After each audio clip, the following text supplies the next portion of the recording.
Hi everyone, so today we're basically going to be walking through the next stage of the cross-site scripting apprentice Portswigger labs. This one is a stored XSS. It's basically in the href attribute, so with double quotes included. So this is basically similar to last time, but we can't use on-click, on-load, or anything along them lines. The href, that feels like a bit of a clue, so it's going to be like some kind of website attribute, or it's going to be the URL. So just back to the typical one where you leave the comments for these ones. I have actually had to go this one before apparently. So this one, I don't think I got it.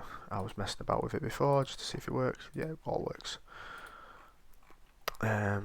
So what I'd say is, what I'd done last time was just done a random comment, intercepted it, see how it went, see where it kind of ended up.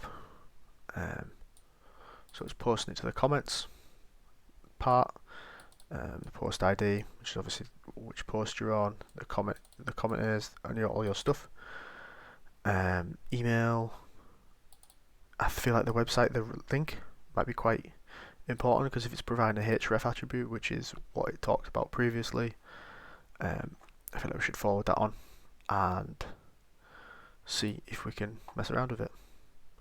So back to the blog.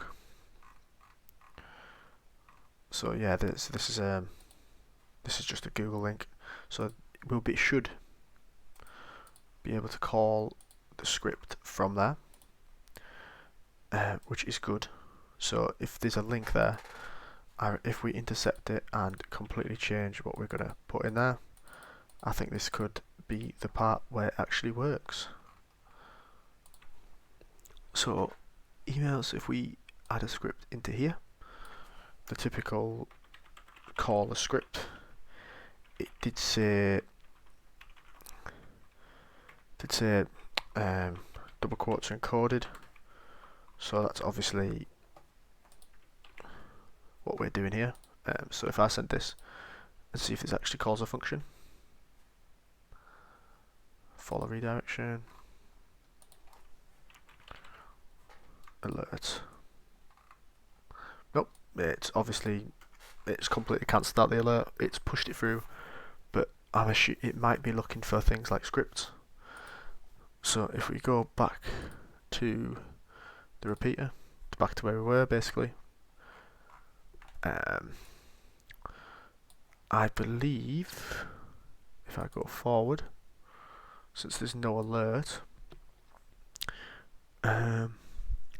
because it's going to a database, href home, not solved, post link.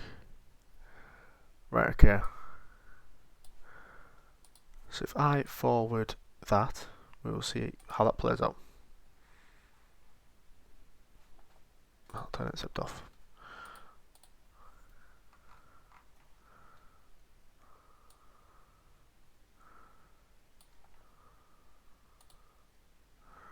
Right, okay, so that's trying to pull the script through there. So because it's so it's URL. Oh, right, okay. So the final answer to this is basically we'd actually use JavaScript to call an alert. So at the minute, this isn't actually using JavaScript because this is going straight into the URL.